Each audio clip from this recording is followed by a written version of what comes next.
할렐루야. 오늘의 말씀 스바냐 2장 8절에서 15절까지의 말씀입니다. 스바냐서는 하나님의 심판과 그 후 구원을 기록하고 있습니다. 그중 오늘 본문은 이스라엘을 괴롭게 했던 이스라엘의 해적들에 대한 심판의 내용을 담고 있습니다. 하나님과 이스라엘은 단순한 약속의 관계가 아닙니다. 시내산에서 언약을 통해 계약이 이루어진 관계인데 그 계약의 내용은 하나님께서는 이스라엘의 보호자가 되어주실 것이고 이스라엘은 하나님의 거룩한 신부로서 구별되고 하나님의 뜻에 순종하는 삶을 살아야 한다는 내용입니다. 이 계약은 둘 중 한 대상이 어기면 유효해지지 않습니다. 만일 언약 백성이 괴로움을 받을 때 하나님이 보호해주지 않으신다면 백성들은 하나님만을 바라보지 않을 수 있습니다.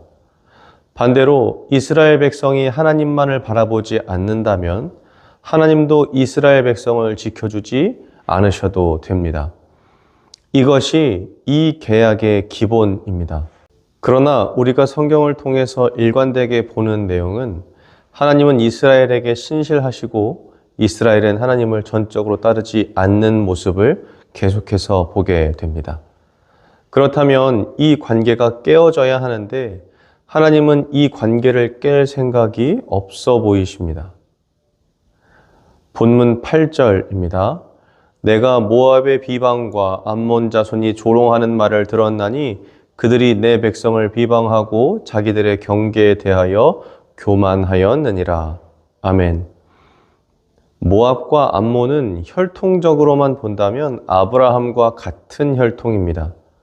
모압과 암몬은 아브라함의 조카 롯을 통해 발생된 민족으로 이들의 선조인 롯 역시 하나님의 은혜를 경험했고 하나님의 은혜를 누렸던 사람입니다.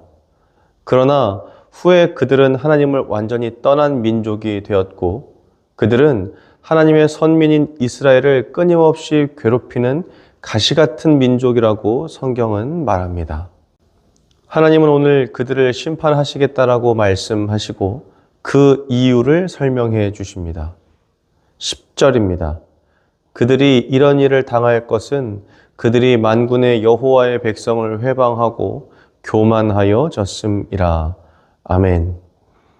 모압과 암몬은 이스라엘 백성을 괴롭게 했습니다. 그런데 하나님은 이것에 대해 너희가 이스라엘을 괴롭게 했기 때문에 심판한다고만 말씀하지 않으십니다. 그 이유를 설명하시는데 하나님은 이러한 일의 근본을 모압과 암몬의 교만으로 설명하십니다. 즉, 그들이 이스라엘 백성들을 괴롭게 한 것은 그들의 교만 때문이라는 것입니다.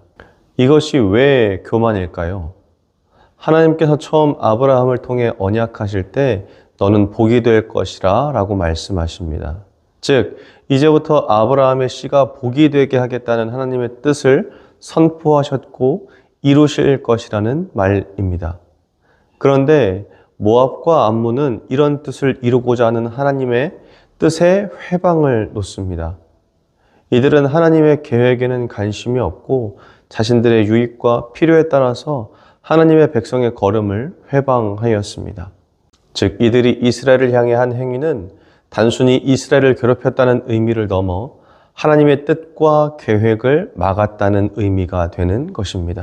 즉, 하나님의 심판의 기준은 이들이 내 백성을 못살게 굴었다는 것도 있지만 더 주요한 내용은 이들이 내 뜻을 거역하고 자신들의 뜻대로 행했기 때문이다라는 것입니다. 그렇기 때문에 우리는 성경을 통해 아무리 하나님의 백성일지라도 하나님의 뜻과 계획을 어긋내거나 불순종하면 심판받았던 내용들을 기억하게 됩니다.